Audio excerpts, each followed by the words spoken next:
त्यामुळे आता खासदार साहेब काय बोलणार नाही आणि आमदार साहेबसुद्धा काय बोलणार नाही, परंतु मी त्यांच्या वतीने त्या ठिकाणी आपल्या सगळ्यांचे मनापासून आभार मानतो आणि मनापासून सगळ्यांना धन्यवाद देतो। आणि विशेष करून आपल्याला माहिती आहे का आपण आता 5ची वेळ होती आणि आता 5च्या वेळेच्या ऐवजी जवळजवळ 7 वाजल्यात। मला असं वाटत होतं का आता निश्चित त्या ठिकाणी शिवाजी महाराजाला हार घालून आम्हाला निघून जावं लागतं का काय, परंतु तुम्ही मात्र त्या ठिकाणी काही ती गोष्ट काय केली नाही। तुम्ही इतक्या वेळ थांबले त्याबद्दल आपल्या सगळ्यांची मनापासून दिलगिरी व्यक्त करतो। आणि विशेष करून आता कृषी उत्पन्न बाजार समितीचा सगळा आढावा बाजार समितीचे व्हाईस चेअरमन रबाजी सोनी सविस्तर खरं देण्याचं काम त्यांनी खऱ्या अर्थाने त्या ठिकाणी केलं। आपल्याला माहिती आहे का गेली 15 वर्षापासून कृषी उत्पन्न बाजार समितीची जी काही सत्ता आहे ती भानुदाजी कोतकर साहेबांच्या नेतृत्वाखाली काकांच्या त्या ठिकाणी नेतृत्वाखाली आमच्या सगळ्या पुढाकाराने आपल्या नगर तालुक्याच्या जनतेने सैफ आता सत्ता देण्याचं काम निश्चितपणे त्या ठिकाणी केलं।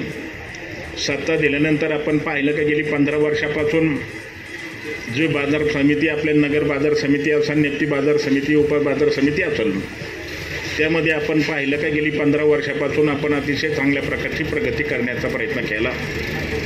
मग आपण भानुभाऊचा सभापती असताना जर आपण पाहिलं बाजार समितीमध्ये आपण रस्त्याचा प्रश्न असेल, लाईटचा प्रश्न असेल, महत्त्वाचा शिवाजी महाराजाचा पुतळ्याचा प्रश्न असेल, हे सगळे तर मोठ्या प्रमाणामध्ये मला असं वाटतं त्यांच्या नेतृत्वाखाली त्यांच्या मार्गदर्शनाखाली आपल्याला पाहायला मिळण्याचं काम होत गेलं।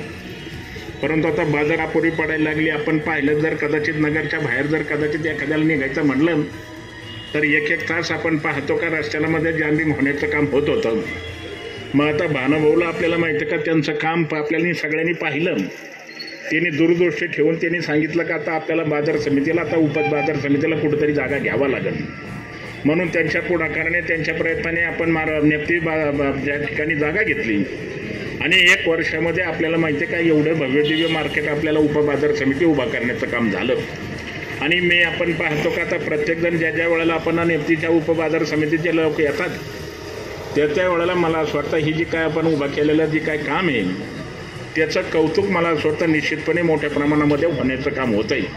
मग आता एवढं मोठं जर कदाचित आपण उभा करत असताना आपण स्वखर्चाने तर मला असं वाटतं का एवढं मोठं काम तर काही उभा करू शकत नव्हतं, परंतु एक्साईज बँकेकडून आपण काही कर्ज उपलब्ध केलं आणि मग आता काही कर्ज घेऊन आपण भव्यदिव्य आपण उपबाजार समिती निर्माण केली आणि जी शहरामध्ये आपण होणारी जी काही गर्दी होती आपण आता त्या गर्दीचं विस्तारीकरण केलं आणि शहराच्या बाहेर आपण कांदा अजून भाजीपाला अजून नेला आणि गर्दी मोठ्या प्रमाणामध्ये कमी करून शेतकऱ्याची सोय आणि व्यवस्था निर्माण करण्याचं काम मोठ्या प्रमाणामध्ये खऱ्या अर्थाने केलं आहे।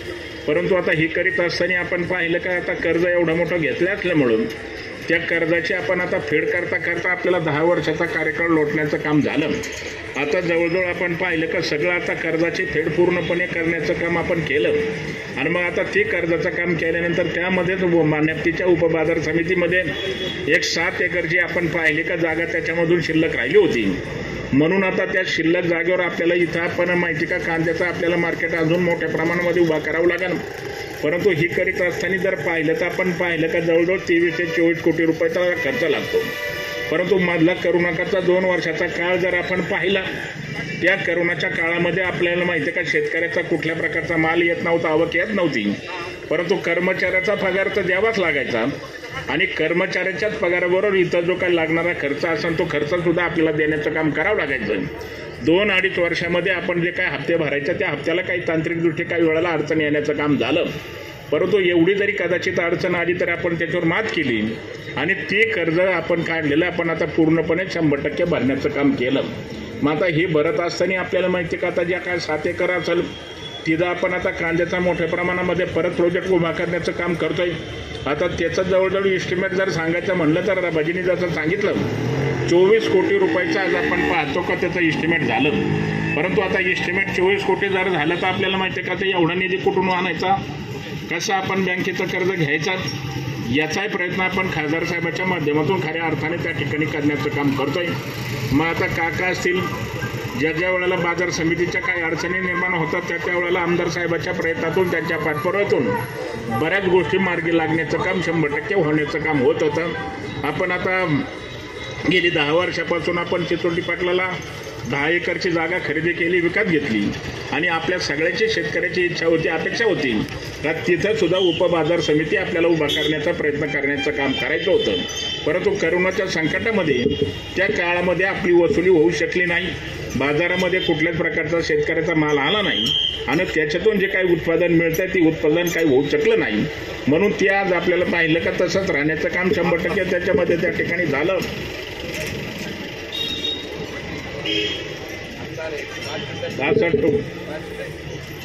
येणार याचमधून आहे काही.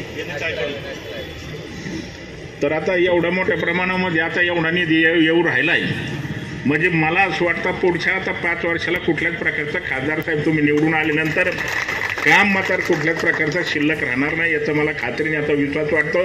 राज्यामध्ये आपण पाहिलं का एकनाथरावजी शिंदे साहेब असतील, फडणवीस साहेब असतील, अजितदादा असतील यांच्या नेतृत्वाखाली ज्या दिवशी सरकार आलं, सत्ता आली, त्या 3 वर्षाचा जो काय बॅकलॉग होता तो आपल्या जिल्ह्याच्या पालकमंत्र्याच्या नेतृत्वाखाली मार्गदर्शनाखाली तो बॅकलॉग पूर्ण करण्याचा प्रयत्न केला. संग्रामजीने तर आपण पाहिलं का आता त्यांचा जवळजवळ 100 कोटी रुपयाचा निधी मला स्वतः शहराच्या विकासाच्या कामाला आणण्याचं काम त्यांनी केवळ आपण अजितदादाच्या माध्यमातून खऱ्या अर्थाने त्या ठिकाणी पाहिला. 25 वर्ष मी आमदार होतो, राज्यामध्ये मंत्री होतो, परंतु मला एवढा मोठा निधी मला स्वतः कुठल्याच प्रकारचा पाहायला मिळण्याचं काम झालं नाही. कदाचित मला असं वाटतं की या वेळेला जर कदाचित आमदारकीची संधी मिळाली असती तर मलाही पण 1500 कोटी रुपये नक्की 100% मिळण्याचं काम झालं असतं. आता एवढ्या मोठ्याल्या 1000 कोटी जर मला असं वाटतं मिळू राहिले आणि कामाला मदत होती, मला असा प्रश्न पडला का अजून 2-5 वर्ष या सरकारला मुदत वाढून द्यावा म्हणजे अजून मला स्वतः मोठ्या प्रमाणामध्ये निधी येण्याचं काम 100% होईल. आणि मग त्यांना जर मुदतवाढ जर दिली तर एका आमदाराला 1000 कोटी रुपये मला असं वाटतं का मिळण्याचं काम 100% त्यामध्ये होत आहे. आता आम्हाला त्याचा काही ना काही प्रमाणामध्ये नगर राहुरी मतदारसंघामध्ये आणि नगर शहरामध्ये खासदार साहेबाच्या प्रयत्नातून त्यांच्या पाठपुरातून मोठ्या प्रमाणामध्ये आपण निधी पाहायला मिळण्याचं काम होत आहे. जामखेड ते जे काय कवरेज काय रस्त्याच्या कामासाठी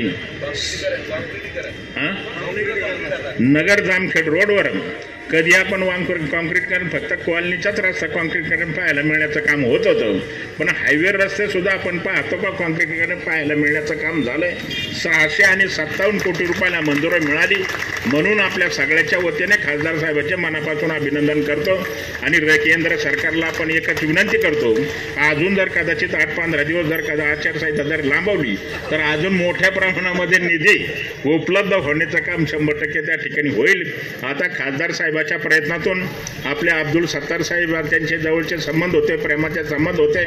नामदार साहेबांनी त्यांना सूचना दिल्या सांगितलं आणि 7 कोटी रुपयाचा आपल्याला रस्त्याच्या आणि जे आपण आता नेप्ती उपबाजार समितीमध्ये जे काही काम करणार आहे असे 7 कोटी रुपयाचा निधी त्यांनी मिळून आपल्याला दिला.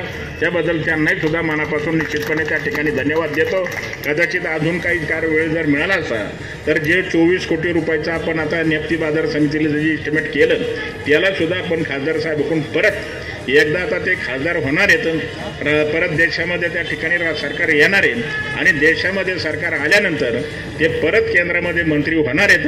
परंतु मंत्री झाल्यानंतर आम्हाला मात्र काय विसरायचं काय काम करू नका. आम्हाला जरी कदाचित तुमच्या गाडीमध्ये आम्हाला फिरता नाही आलं तरी एखादी आमची माग गाडी किंवा नाही तुमच्या ठेवा, हे अपेक्षा ह्या कार्यक्रमाच्या निमित्ताने त्या ठिकाणी करतो. आता निवडणूक यायला काही कुठल्या प्रकारची मला असं वाटतं काय अडचण राहिली नाही. आज राज्याने सर्वे केला, केंद्राने सर्वे केला, सर्वेमध्ये 1 नंबरचं नाव मला असं वाटतं आपलं खासदार साहेबाचं आलं. म्हणून अनेक जण त्या वल्गना करण्याचं काम करत होते. कोणी म्हणलं आता तिकीट मिळेल का, कोणी म्हणलं आता तिकीट कापलं जाणार आहे. तिकीट काय कुठल्या प्रकारचं मिळणार नाही, कारण म्हणले आता तिथं काय त्यांची लोकप्रियता संपली. आपण साखर वाटवायच्या टायमाला लोकप्रियता पाहिली, देवदर्शनाला लोकप्रियता पाहिली आणि काल जे काय आता महिलांचा जो काही कार्यक्रम आपण सगळ्या तालुक्यामध्ये घेतल्यानंतर माझ्या माहितीप्रमाणे 25 हजार महिला तुम्हाला सांगतो का हा सांस्कृतिक कार्यक्रम पाहायला हजर राहण्याचं काम होत आहे. हे जे काय टीकाटिप्पणी करतो, जो आरोप करतोय ते कोण बोलतोय, लोकांना सर्व माणसाच त्या ठिकाणी बोलण्याचं काम होतं आणि त्यांना त्या ठिकाणी काही वेळेला अलर्जी होण्याचं काम होत आहे. म्हणून मी आपल्याला सांगतो का आता एक सगळ्याला विनंती करतो आता लय काय जिल्ह्याचा आढावा घेण्याच्या भानगडीत आपण काय करू नका. शहरातल्या त्या ठिकाणी कार्यकर्त्यांनी शहराचं काम पाहावं, नगर तालुक्यातल्या कार्यकर्त्यांनी नगर तालुक्यामध्ये त्या ठिकाणी पाहण्याचं काम करावा आणि खासदाराला उद्या लोकसभेच्या निवडणुकीला नगर तालुक्यामध्ये 90% आपण मतदान मिळवून देण्याचं काम केलं पाहिजे. नाही तर आपण नुसतंच म्हणणार बोलणार आणि बोलल्यानंतर आपल्याला माहिती आहे का आता काही मंडळी आपल्यातली काहींना असं वाटतं का आता कोणीतरी विरोधक उभा राहिलंच पाहिजे. मग आता खासदार साहेबाला विरोधक नसल्यामुळं आपल्याकडे नमस्कार चमत्कार होणार नाही, आपल्यालाही त्या ठिकाणी माझ्या हजा कार्याला मिळणार नाही. तसे तुम्हाला माझ्या हजा कार्याला काय संधी मिळणार आहे त्याची काही काळजी करू नका. त्याला तुम्हाला सांगतो का कोणी उभा राहण्याची काही गरज नाही. आता समोर कोण येत आहे अजूनही त्याची काही खात्री नाही आणि निवडणुकीला राहिले 30 दिवस 40 दिवस.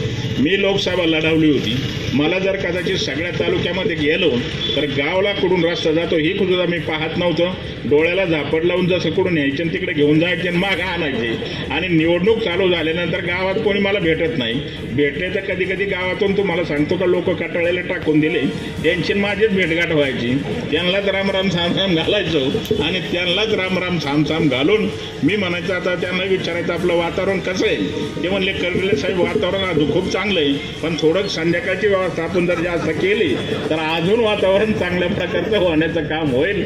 अशा अनेक जणांनी वेगवेगळ्या प्रकारचा सांगण्याचा प्रयत्न केला. लोकसभा मला असं वाटतं आपल्या सगळ्याच्या दृष्टीने इतकी काही सोपी नाही.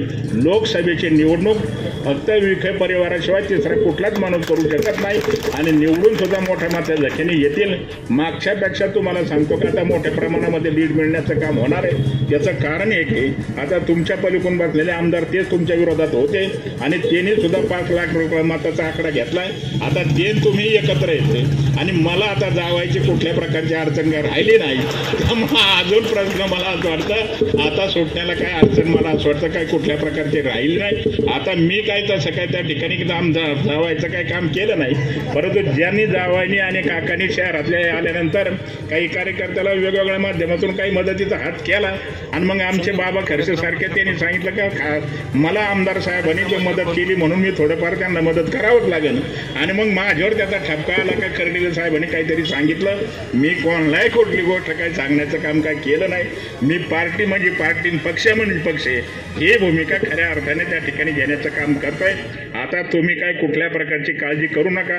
राहुरी नगर पाथडी मतदारसंघ असेल किंवा नगर शहर असेल तिकडं आता परत तुम्हाला इकडे येण्याची कुठल्या प्रकारची वेळ पडणार नाही. ज्या दिवशी तुम्हाला मताच्या पेट्या उघडतील त्याच वेळेला तुमच्या लक्षामध्ये येईल काही इथं आपल्याला त्या ठिकाणी तुम्हाला सांगतो याचा लीड कुठलाच तालुका आणि कुठला भाग मला असं वाटतं तोडू शकत नाही. एवढ्या मोठ्या प्रमाणामध्ये त्या ठिकाणी लीड तुटण्याचं काम होईल. कारण आमदार संग्रामजीच्या नेतृत्वाखाली विकासाच्या कामाला मोठी चालना मिळाली, गती मिळाली आणि त्याला तुमचा मोठा त्या ठिकाणी सपोर्ट त्यांना मिळाला म्हणून ते सुद्धा मोठा विकास आपण पाहायला मिळण्याचं काम होतं. आम्ही इथं समोरच उड्डाण पुलाच्या बऱ्याच वेळाला एवढे पोतं भरणार आहे बोर्डे, पण आमच्या ज्यांनी काय तो उड्डाण पूल झाला नाही.